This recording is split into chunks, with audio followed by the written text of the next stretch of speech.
All right. Hello, friends, and welcome to Beating Business Bullies, a place where we find empowerment to make financial decisions with confidence and bravery. Today, we have a special guest. We have Peter Myers. Peter Myers is the man responsible for Master Your Money Academy. He does an online course as well as one-on-one coaching. And Peter, thank you for joining us today. How are you Yeah, doing? thanks so much for having me. Really, I'm glad to be here. It's such an honor. So thanks for inviting me. Absolutely, really appreciate it. Peter shares a lot of my same ideologies as far as getting an intention for saving money versus spending. Really kind of setting yourself up for success long term, not short term. So, um, tell me a little bit about your passion for Master Your Marketing Money Academy. Where did that start from? Absolutely. Thanks so much for the question. So I have a degree in finance from Iowa State University. Grew up in a very financially literate household. Both my parents are CPAs and grew up with my first savings account in the fourth grade. So have kind of had that passion for money all along, Okay. which is fantastic. I then worked in real estate finance, corporate finance before now going to get my master's in education so I teach government, I teach economics, financial literacy, as well as mathematics in the state of Iowa. And here we are in like weird times per se. Nice. The passion has stemmed from that. So I'm very passionate about making sure millennials are very masterful with their money because we've got 60, 70, 80 years to live, and we get to make every dollar matter right now. So we're kind of in those uncertain times. So I feel like this is my calling, and very passionate about supporting millennials, young professionals, as well as I've got some other adults who follow Master Your Money Academy online as well. Yeah.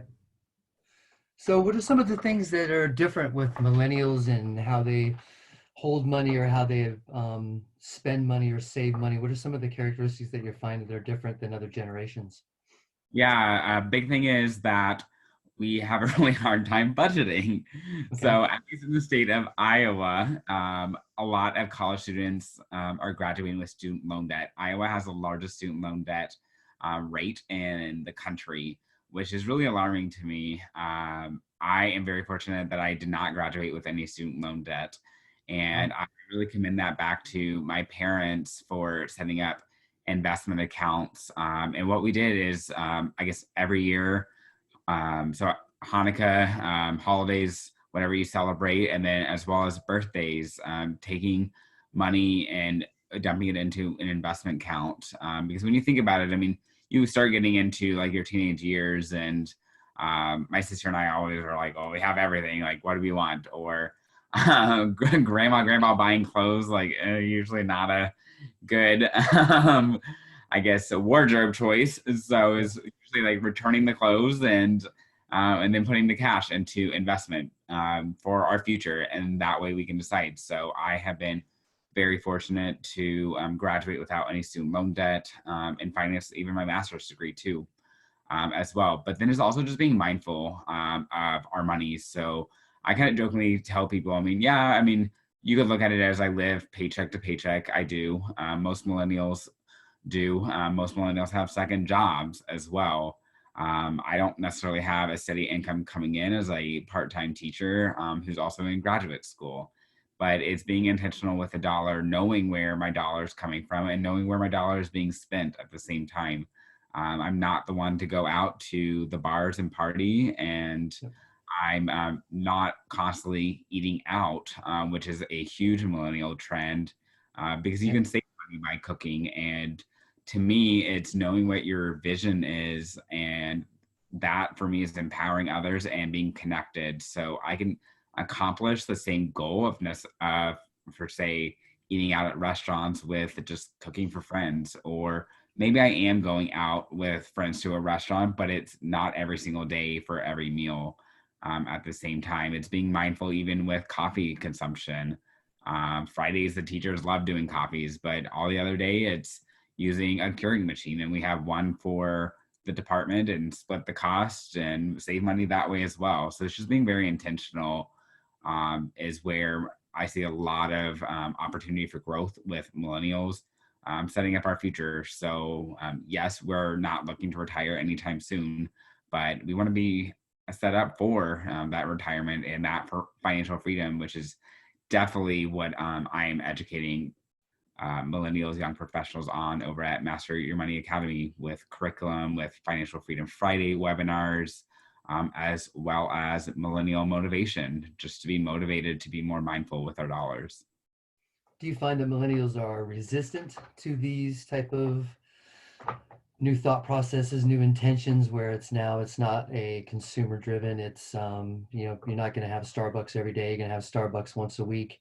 You're going to take that $7-8 you spend on coffee every month and set that aside in a, you talked about in one of your webinars, the rainy day fund, where Yeah, how do you save money to get a rainy day fund? And coffee is one of the big ones that I always think about, is how much money we spend, doesn't matter any generation, each week on coffee, and then you wonder where your money is. So do you find that they are resistant, or do you find that they don't know, and they haven't been taught, I so find a they're lot just of open to it? actually. So I would say in the schools, we are not doing our due diligence to teach financial literacy. In Texas, it's definitely not very focused on. It's not part of curriculum per se, and there really is no personal finance. It's considered an elective course, or at least it was in my school district growing up in Houston, Texas. In Iowa, it's a 6-week unit, part of economics. And those economics teachers aren't necessarily experts on finance. A lot of it is actually outsourced. So yes, I bring a very unique experience of having a finance background, being able to teach this, but there's still so much work to do to set up our students for success. Even breaking it down as far as, what is the vision for your life? What is that going to look like post high school? Not every student goes to college, and that's perfectly okay. And then if you do choose to go to college, how are you going to finance it as well? And the big trap that I see a lot of millennials getting into is the debt aspect. Credit cards are huge issue right now. And not to say that credit cards are bad at all. I mean, there's a difference between No, there's good. definitely good credit card use and bad credit card use. Having a balance hang around for 6 or 7 months in a row and paying interest on something you bought 7 months ago, that's bad use of credit card. And you're right. I think millennials do. They don't see that as, they don't feel it as bad. Maybe it's because it's so new to them. But when you start looking at your credit card bill and what you're putting down every month just barely covers the interest that you're being charged, you're in for the rest of your life credit card debt. Right. Like, you don't get out of that. That just becomes, you're 50 years old and you're like, why am I still paying on this debt? You've been paying for 20 years because you've Yeah, never paid your balance to zero. yeah, absolutely. It is my mind that you can get to a point with student loan debt or debit or credit card debt where the interest amount you're paying is like higher than what you ever started with. And it's crazy. So, and that's where I really focus on the putting the intention behind the dollar. So yes. Yeah, talk about that intention. What is that? If Yeah. I was So creating an intention on a dollar, what would that be? What would that be like? So yes, I will say that I use credit cards. I have two actually, but I'm very intentional with it. So I have one that is cash back through, and I don't endorse any of these cards, but I have a U.S. Bank cash back, and I have a United Mileage Explorer. But at the same time, there's an intention behind why I have those cards. So I have a United card for the miles. The bags fly for free. That way I can go nonstop between Des Moines, Iowa and Houston, Texas, where my family lives. I use that a lot for restaurants, get the double miles, the bags fly free when I book tickets. Then I have the cash back where I'm getting percentages on groceries, gas, things like that. However, I pay off the balance in full every month. So I'm Gotcha. not just like wastefully spending, and there's an intention. So So not to say, that yeah, intention gives you, that tension actually allows you to take advantage of those miles literally, because you're not paying it off on interest and you're not having interest. You're getting mileage, but you're paying for the mileage because you have interest bearing on you every single month. But when you right. pay it down to zero, there is no interest. And Mhm. those miles are now actual free miles that are money well saved. Same thing Right. with cash back. You may get cash back, but if your interest rate is higher than your cash back rate and you carry a balance, you don't get cash back. You just Exactly. You just it just negated. blew, yeah, you just negated the whole thing because Right. you the balance. So I think it's one of the key pieces is of a credit card is that your intention is to have a zero balance at the end of every month or pay it off. When it's time to pay your credit card, you pay it to zero and you don't leave a remaining balance. And then that way the mileage and the cash Yeah. back is actually money in your pocket rather than offsetting the interest expense that's going to come your way. So, yeah. So, what are some of the other intentions? Like, I was a millennial trying to save some money. What are the things? What are the pieces would you say millennials should do more of? Yeah, Um, saving is definitely a big one. yeah. But I look at it as we have to first set ourselves up to even be able to save. So, Okay. like you said, Darren, I talked about rainy day funds. Most of us don't have those savings for times like right now. A lot of millennials are working second or third jobs. So I use a friend as an example who works in the travel uh, I guess industry, and then also works a second job in as a bartender. Well, in this environment right now with the coronavirus, the travel industry is hit, and so is Yep. the Our bartending. industry. Yeah, so this is an opportunity right now to get creative and be very intentional with our dollar right now. So, for example, it's an opportunity of we're not going out to the bars every weekend. So Yeah. we're not living that party college lifestyle. Yes, I did that. Was I intentional with what I did? Absolutely, because I wasn't just throwing the money out. And the big thing that I see is don't take your credit card to the bar. That's a big one Yeah. I see, Yep. even in college, is that first there's usually a $10 minimum. So you're like, oh, I'm going to keep drinking. So you've got that aspect. And then the second aspect is people forget to close their tabs. And Yep. then Your you're, friends pile onto it, right? yeah, You you're walk out just with $120 bar tab, yeah. and So where's I 20? joke as the sense of, well, first off, with the credit card, you're gonna feel like shit the next day because you're Yep. probably hungover, and you're gonna feel shit because you just racked up You just racked up your credit hard card. hat. Yep. So again, it's being intentional. I'm not saying that you can't have a beer or wine, but it's are you doing this all the time?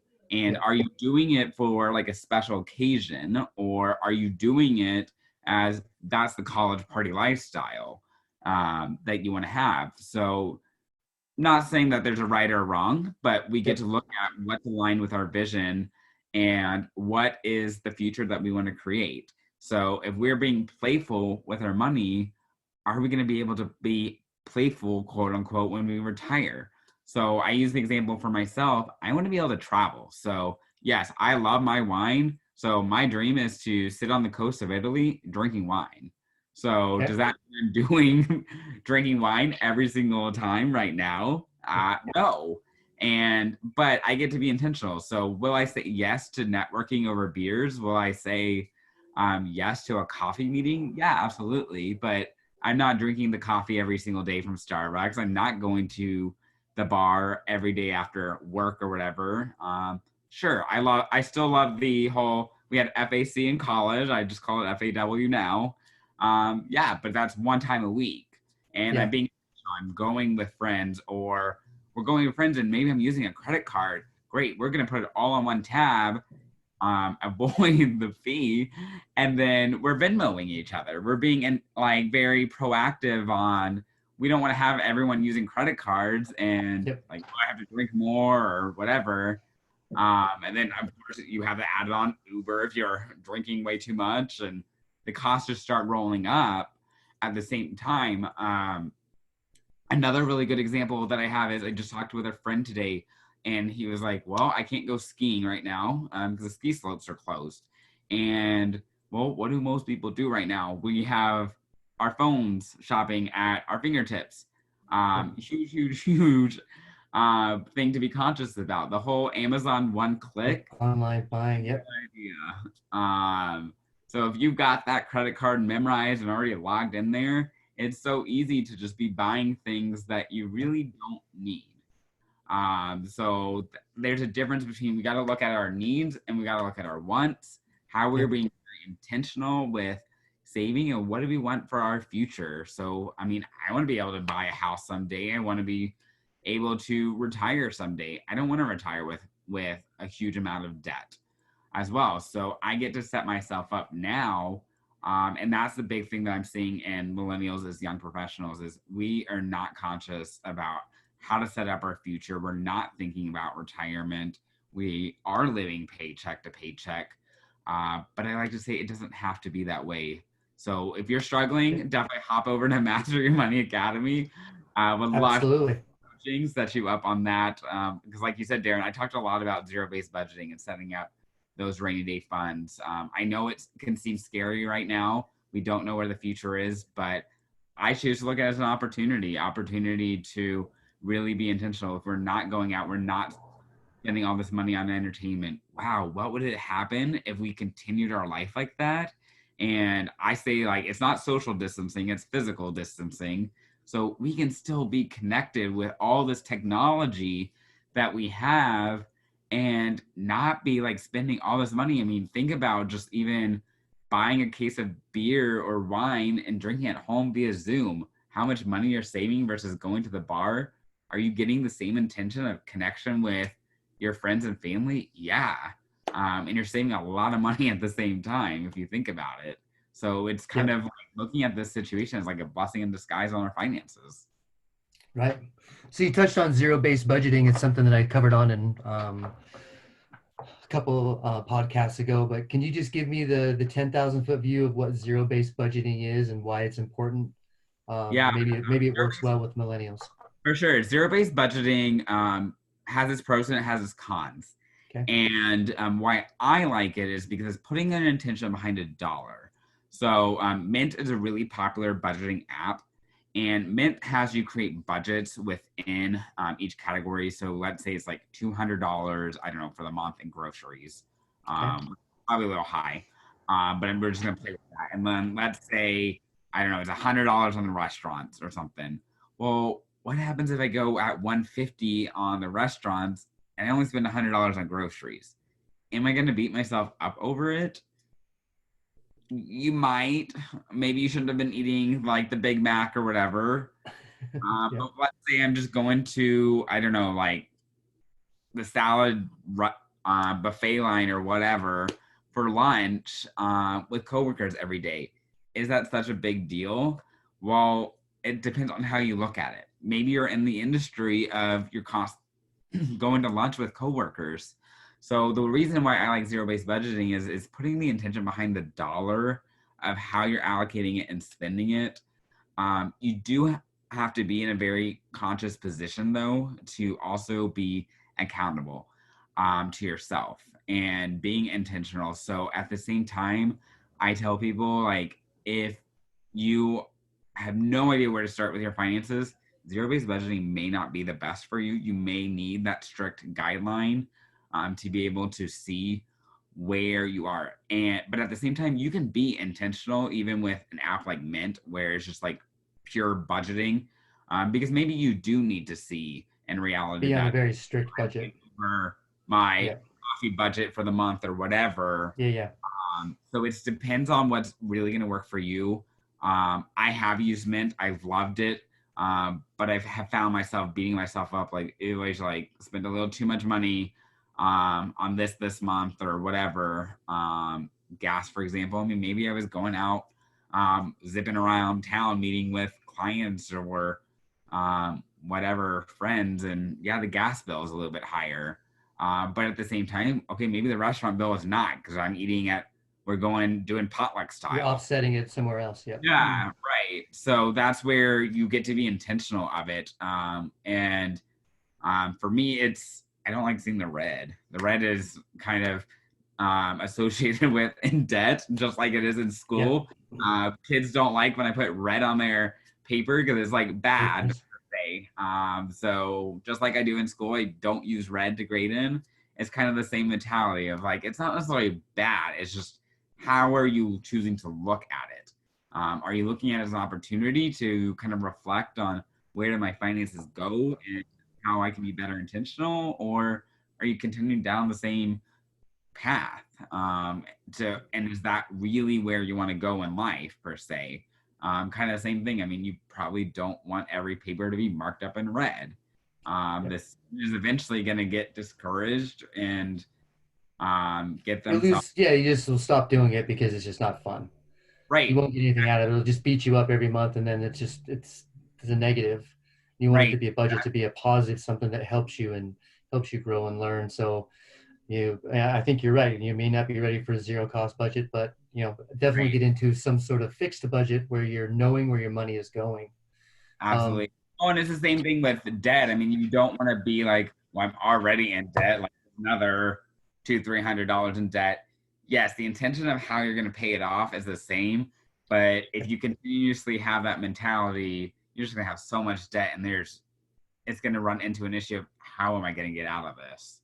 yeah. So I don't want to encourage you to have that mentality either, because that's not the best mentality for the long term.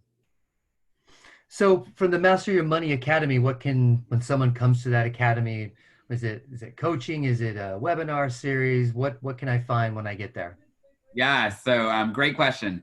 So on Mondays, we have Millennial Money Monday Motivation. So join me over on Facebook, Instagram stories. We'll drop a tip for you. So like you said, last week was all about rainy day funds. Yep. You can get creative. So rainy day fund is like emergency fund, if you want to call it whatever. I know some people call it the just like shit hits the fan fund. Yep. By all means, I mean, like, that really is what it is. Or the Corona-cation, I've heard that one. Yes. Coronication we're on right now. Yeah, exactly. So whatever you want to call it is basically just emergency fund.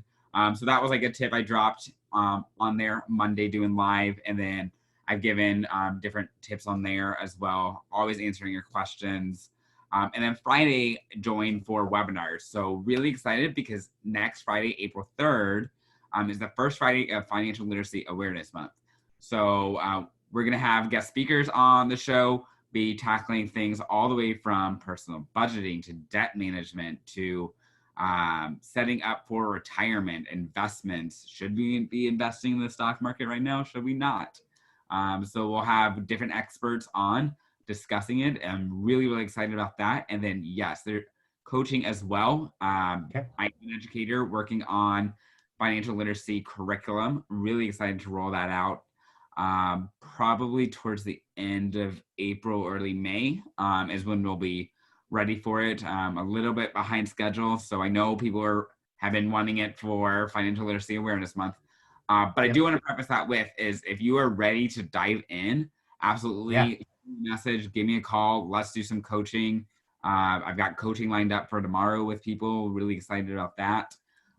As well, can tackle really any And this is one-on-one coaching to get my budget or just get my money intention or even just get my vision, right? Just get my vision so I can get the right intention to get to my vision. Yeah, which is That's a really awesome. great point. So we can't be financially free if we don't have vision and intention first, because you've got to know what it's going to look like for you.